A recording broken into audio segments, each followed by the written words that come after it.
ಆತ್ಮೀಯರೇ, ಈ ವಿಡಿಯೋದಲ್ಲಿ ಮೋಸವನ್ನು ಯಾವ ರೀತಿ ಕಂಡುಹಿಡಿಯಬೇಕು ಮತ್ತು ಮೋಸ ಎಂದರೇನು ಅನ್ನೋ ವಿಷಯವಾಗಿ ಇವತ್ತಿನ ವಿಡಿಯೋವನ್ನು ಮಾಡ್ತಾಯಿದ್ದೇನೆ. ಇಲ್ಲೇ ಇವತ್ತಿನ ವಿಡಿಯೋದಲ್ಲಿ ಮೋಸ ಎಂದರೇನು ಮೊದಲಿಗೆ ತಿಳಿಯೋಣ. ಮೋಸ ಎಂದರೆ ಮಹತ್ತಮ ಸಾಮಾನ್ಯ ಅಪವರ್ತನ, ಇಂಗ್ಲೀಷ್ನಾಗ ಹೈಯೆಸ್ಟ್ ಕಾಮನ್ ಫ್ಯಾಕ್ಟರ್, HCF ಅಂತ ಕರಿತೀವಿ. ಇಲ್ಲೇ ಇದ್ರ ಬಗ್ಗೆ ನಿಮಗೆ ಹೇಳಬೇಕಂದ್ರೆ ದತ್ತ ಸಂಖ್ಯೆಗಳನ್ನು ಭಾಗಿಸುವ ಸಂಖ್ಯೆಯನ್ನು ಕಂಡುಹಿಡಿಯೋದಕ್ಕೆ ಮೋಸ ಅಂತ ಕರಿತೀವಿ. ಉದಾಹರಣೆ ನಿಮ್ಗೆ ನೋಡ್ರಿ, 4 ಮತ್ತು 6 ಐತೆ ಅಂತ ಇಟ್ಕೊರಿ. 4 ಮತ್ತು 6 ಭಾಗಿಸುವ ಸಂಖ್ಯೆ, 6 ಭಾಗಿಸುವ ದೊಡ್ಡ ಸಂಖ್ಯೆ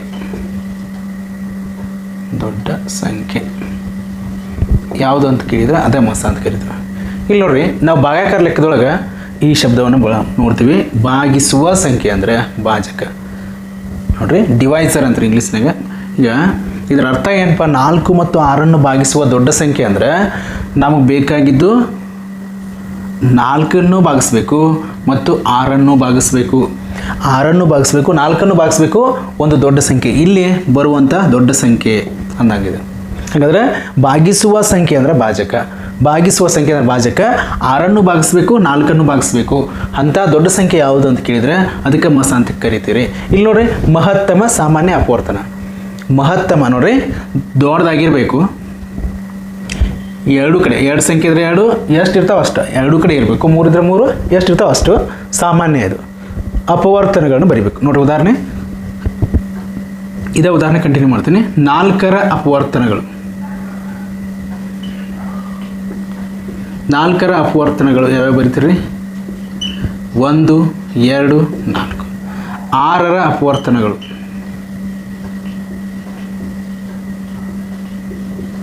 1, 2, 3 ಮತ್ತು 6. ಕಾಮನ್ ಫ್ಯಾಕ್ಟರ್ ಅಂದ್ರೆ ಏನ್ರಿ? ಅಪವರ್ತನಗಳು ಬರ್ದೀವಿ. ಇದರೊಳಗೆ ಕಾಮನ್ ಇರುವಂಥ ಸಂಖ್ಯೆ ಸಾಮಾನ್ಯ ಸಂಖ್ಯೆಗಳು ಯಾವ್ಯಾವ ನೋಡ್ರಿ? 1 2 ಕಡೆ ಐತ್ರಿ, ನೆಕ್ಸ್ಟ್ 2 ಕಡೆ ಐತಿ. ಹಾಗಾದ್ರೆ ಇದ್ರೊಳಗೆ ಮೋಸ ಯಾವುದು ಅಂತ ಕೇಳಿದ್ರೆ 2 ಆಕತಿ. ಈಗ ನೀವು ಸಿಂಪಲ್ ಗೊತ್ತಾಯ್ತು ನಿಮ್ಗೆ, 2 ಕಡೆ ಇದ್ದಿದ್ದು ಬರ್ದೀವಿ, 2 ಕಡೆ ಇದ್ದಿದ್ದು ಮತ್ತು ದೊಡ್ಡ ಮೋಸ ಅಂದರೆ ಮಹತ್ತಮ ಅಂದರೆ ದೊಡ್ಡದು, ದೊಡ್ಡ ಸಂಖ್ಯೆ 2 ಆಕತಿ. ಇದಕ್ಕೆ ನಾವು ಮೋಸ ಅಂತ ಕರಿತೀವಿ. ನೋಡ್ರಿ, 2ರಿಂದ 2ಕ್ಕೂ ಭಾಗಿಸ್ಬೋದು. 2 2 4 0 ಉಳಿತು.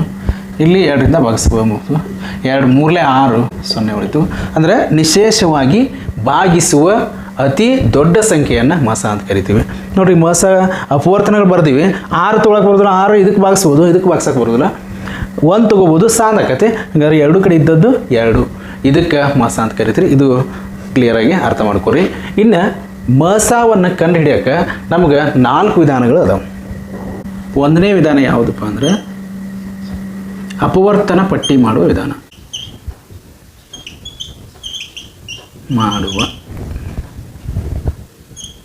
ಅಪವರ್ತನಗಳನ್ನ ಪಟ್ಟಿ ಮಾಡೋದು. ಉದಾಹರಣೆ ತಗೊಂಡು ಮತ್ತೀಗ 12 ಮತ್ತು 18ರ ಮೋಸ ಎಷ್ಟು ಅಂತ ಕೇಳಿದ್ರೆ 12ರ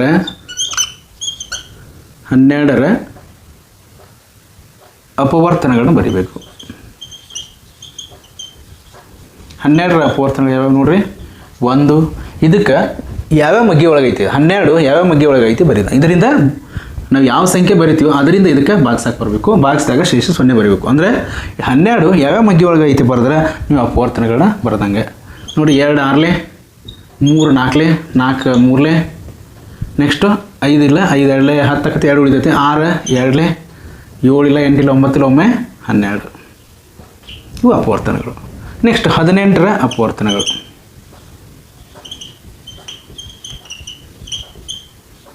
18ರ ಅಪವರ್ತನಗಳು 1 2 ನೋಡ್ರಿ, 2ರ ಮಗ್ಗಿ ಒಳಗೆ 18 ಐತಿ. ನೆಕ್ಸ್ಟು 3 ಮಗ್ಗಿ ಒಳಗೆ ಐತಿ. 4 ಇಲ್ಲ, ಒಮ್ಮೆ 6 ಐತಿ ನೋಡ್ರಿ. 6 3 18. ನೆಕ್ಸ್ಟು 7 8 ಇಲ್ಲ, 9 2 18. ನೆಕ್ಸ್ಟು 18. ಈಗ ಮೋಸ ನೀವು ಗುರುತಿಸ್ಬೋದು. ಮ ಸ ಅ ಯಾವುದಕ್ಕೆ ನೋಡಿ. ಇದು ಅಪವರ್ತನ ಪಟ್ಟಿ ಮಾಡೋ ವಿಧಾನ ಅಂತ ಕರಿತೀರಿ. ಇಲ್ಲಿ ಯಾವ ಕೊಟ್ಟಿರುವ ಸಂಖ್ಯೆಗಳ ಅಪವರ್ತನಗಳನ್ನು ಬರಿಬೇಕು, ಫ್ಯಾಕ್ಟರ್ಸ್ಗಳನ್ನ ಬರಿಬೇಕು, ಅವುಗಳಲ್ಲಿರುವ ಸಾಮಾನ್ಯ ಸಂಖ್ಯೆಗಳನ್ನ ಗುರುತಿಸಿ ದೊಡ್ಡ ಸಂಖ್ಯೆ, ಸಾಮಾನ್ಯ ದೊಡ್ಡ ಸಂಖ್ಯೆಯನ್ನು ಬರಿಬೇಕು. ನೋಡಿ, ಈಗ 1 2 ಕಡೆ ಐತೆ, 2 ಐತೆ, 3 ಐತೆ, 6 ಐತೆ. ಹಾಗಾದ್ರೆ ದೊಡ್ಡದು ಯಾವ್ದು ರೀ? 6. ಆದ್ದರಿಂದ ಮ ಸ 6.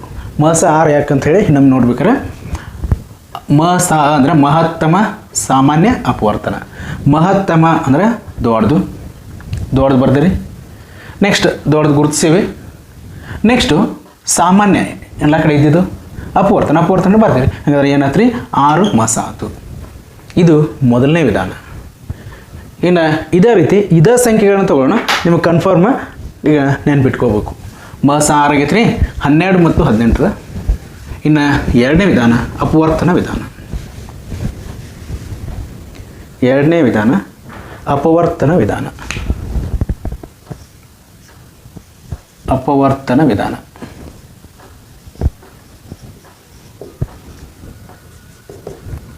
ಮತ್ತು ಸೇಮ್ ಅದೇ ಸಂಖ್ಯೆ ತೊಗೊಂಡು ನಿಮಗೆ ಇನ್ನಷ್ಟು ಕ್ಲಿಯರ್ ಆಗ್ತದೆ. 12 ಮತ್ತು 18ರ ಮಾಸ. ಅಪವರ್ತನ ವಿಧಾನದಲ್ಲಿ ನೋಡ್ರಿ 12 ಬರಿಬೇಕು ಮತ್ತು 18 ಬರಿಬೇಕು. ನಾವು ಲಸ ತೆಗಿತೀವಲ್ಲ, LCM ತೆಗಿತೀರಲ್ಲ, ಅದೇ ರೀತಿ ಕೆಟಗರಿ ಹೊಡಿಬೇಕು.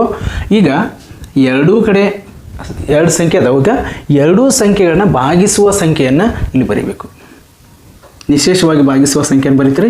2ರಿಂದ ಸ್ಟಾರ್ಟ್ ಮಾಡ್ತೀರಿ. ಅವಿಭಾಜ್ಯ ಸಂಖ್ಯೆಗಳಿಂದ ಇಲ್ಲೇ ಬರೀತಾ ಹೋಗ್ತೀರಿ. 2ಕ್ಕೆ ನೋಡಿ, 2 6 2 9 2 6 2 9. ನೆಕ್ಸ್ಟು 2ರಿಂದ ಇದಕ್ಕೆ ಬಾ ಹೋಗತ್ತೆ, ಇದಕ್ಕೆ ಹೋಗಂಗಿಲ್ಲ. ಇಂಥ ಸಂಖ್ಯೆಗಳನ್ನೆಲ್ಲೇ ಬರೆಯೋಂಗಿಲ್ಲ. ಎರಡಕ್ಕೂ ಬಾ ಹೋಗ್ಬೇಕು. ಎರಡೂ ಸಂಖ್ಯೆಗಳಿಗೆ ಭಾಗಿಸುವ ಸಂಖ್ಯೆಯನ್ನು ಬರೀಬೇಕು. ನೆಕ್ಸ್ಟ್ 3 ತೊಗೊಂಡ್ರೆ 2 ಆದಮೇಲೆ ಅವಿಭಾಜ್ಯ ಸಂಖ್ಯೆ ಯಾವುದೈತ್ರಿ? 2 3 5 7 11 ಈ ರೀತಿ ಬರಿತಾ ಹೋಗ್ತೀರಿ ಅವಿಭಾಜ್ಯ ಸಂಖ್ಯೆಗಳನ್ನ. ಇಲ್ಲಿ 2ರಿಂದ ಈಗ 2ಕ್ಕೂ ಬಾ ಹೋಗಂಗಿಲ್ಲ, ಬಿಟ್ಬಿಡ್ರಿ. ನೆಕ್ಸ್ಟ್ 3 ತೊಗೋರಿ. 3 2 3 3 2ಕ್ಕೂ ಭಾಗ ಹೋಯ್ತು ರೀ. ಅದಕ್ಕೆ ಇನ್ನು ಮುಂದೆ ಭಾಗ ಹೋಗೋದಿಲ್ಲ. ಇದಕ್ಕೆ 2ರಿಂದ ಹೋಗತ್ತೆ, ಇದಕ್ಕೆ 3ರಿಂದ ಹೋಗತ್ತೆ. ಹಾಗಾದ್ರೆ ಒಂದೇ ಸಂಖ್ಯೆಯಿಂದ ಭಾಗಿಸುವ ಸಂಖ್ಯೆಯನ್ನು ಬರೀಬೇಕು. ಆದ್ದರಿಂದ ಮ ಸ ಎಷ್ಟಾಯ್ತು ನೋಡ್ರಿ. ನಾವು ಸಿಂಪಲ್ಲಾಗಿ ಇಲ್ಲಿ ಅರ್ಥ ಮಾಡ್ಕೋಬೋದು. 2 ಗುಣಾಕಾರ 3 ಮಾಡಿದರೆ 6 ಬಂತು. ಇದೇ ಮ ಸ ಆಗಿರ್ತದೆ. ಇದು ಎರಡನೇ ವಿಧಾನದ ಮೂಲಕ ನಾವು ಕಂಡುಹಿಡಿದೀವಿ. ನೆಕ್ಸ್ಟ್ ಇನ್ನೊಂದು ವಿಧಾನದ ಮೂಲಕ ನೋಡೋಣ ಈಗ. ನೆಕ್ಸ್ಟ್ ಇನ್ನೊಂದು ವಿಧಾನ ಅವಿಭಾಜ್ಯ ಅಪವರ್ತನ ವಿಧಾನ. ಮೂರನೇ ವಿಧಾನ ಸ್ವಲ್ಪ ಡಿಫ್ರೆನ್ಸ್ ಐತೆ. ಅವಿಭಾಜ್ಯ ಅಪವರ್ತನ ವಿಧಾನ. ಅವಿಭಾಜ್ಯ ಅಪವರ್ತನ ಅಥವಾ ಅವಿಭಾಜ್ಯ ಅಪವರ್ತನೀಕರಣ ಅಂತೂ ಕರೀತಾರೆ. ಇಲ್ಲಿ ನಾವೀಗ ಇಷ್ಟ ಬರೀ 12ಕ್ಕೆ ಸಪ್ರೇಟಾಗಿ ಬರ್ಕೋಬೇಕು. 12ಅನ್ನು ಸಪ್ರೇಟಾಗಿ ಬರ್ಕೋಬೇಕು. 18ಅನ್ನು ಸಪ್ರೇಟಾಗಿ ಬರ್ಕೋಬೇಕು. ಈಗ ಸೇಮ್ ಇದೇ ಮಾಡಿದಿರಲ್ಲ, ಅದೇ ರೀತಿ ಭಾಗಿಸ್ತಾ ಹೋಗ್ರಿ. 2 6 12 2 3 6 3 1 3. ಅದೇ ರೀತಿ ಇಲ್ಲಿ 1 ಬರೋವರೆಗೆ ಮಾಡ್ತೀರಿ. ಇಲ್ಲಿ ಸೇಮ್ ಅದ. 2 9 ನೆಕ್ಸ್ಟ್ 2ರಿಂದ ಹೋಗಂಗಿಲ್ಲ. 3 3 ನೆಕ್ಸ್ಟ್ 3 1. ಈಗ ನೋಡ್ರಿ 12ರ ಅವಿಭಾಜ್ಯ ಅಪವರ್ತನಗಳು. ಅವಿಭಾಜ್ಯ ಅಪವರ್ತನಗಳು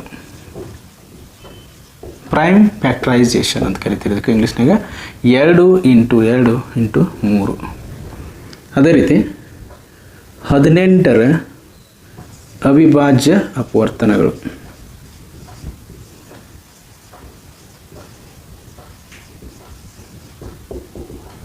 2 × 3 × 3 ಈ ರೀತಿ ಬರೆದಾಗ ನೋಡ್ರಿಲ್ಲ ನಮ್ಮ 2 × 2 × 3 ಐತಿ. ಈಗ ಮ ಸ ಏನಾಕೈತಿ ನೋಡ್ರಿ. ಮ ಸ ಅ. ಈಗ ಎರಡೂ ಕಡೆ ಕಾಮನ್ ಇರುವಂಥ ಸಂಖ್ಯೆಯನ್ನು ಬರಿಬೇಕು.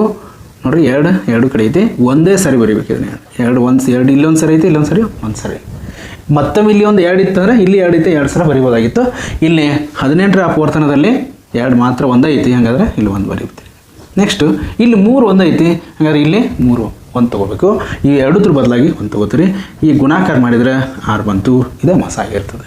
ಇದು ಮೂರನೇ ವಿಧಾನ. ಸಪ್ರೇಟಾಗಿ ಪ್ರೈಮ್ ಫ್ಯಾಕ್ಟರೈಸೇಷನ್ ಮಾಡ್ಕೋತೀರಿ. 12 ಮತ್ತು 18ರದ ಸಪ್ರೇಟಾಗಿ ಬರೀತೀರಿ ಗುಣಾಕಾರ ಚಿಹ್ನೆ ಹಾಕಿ. ಎರಡೂ ಕಡೆ ಕಾಮನ್ ಇರುವಂಥ ಅಪವರ್ತನವನ್ನು ತೆಗೆದುಕೊಂಡು ಅವುಗಳನ್ನ ಗುಣಾಕಾರ ಮಾಡಿದರೆ ನಿಮಗೆ ಮ ಸ ದೊರೀತೈತೆ. 12 ಮತ್ತು 18ರ ಮಸ. ಭಾಗಾಕಾರ ವಿಧಾನ ಯಾವುದು ರೀ? 4ನೇದು ಇದು.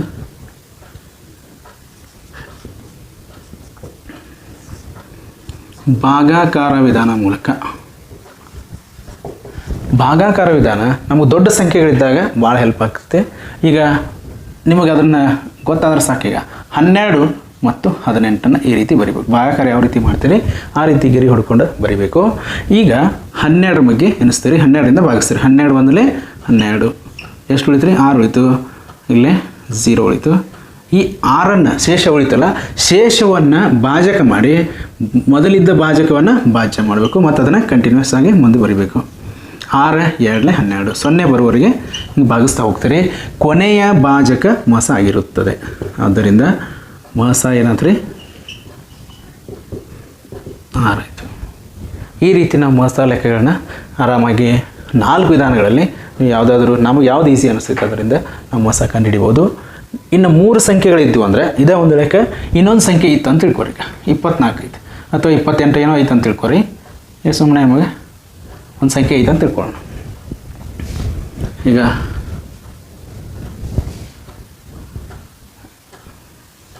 28 ಐತೆ ಅಂತ ತಿಳ್ಕೊಳ್ಳೋಣ.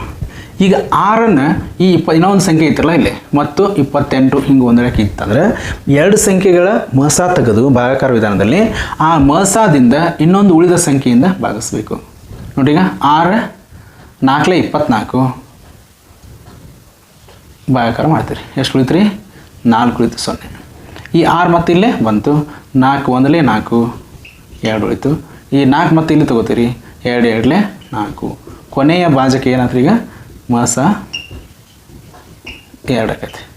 ಈಗ 12 18 ಮತ್ತು 28ರ ಮಸ 2 ಆಕೈತಿ.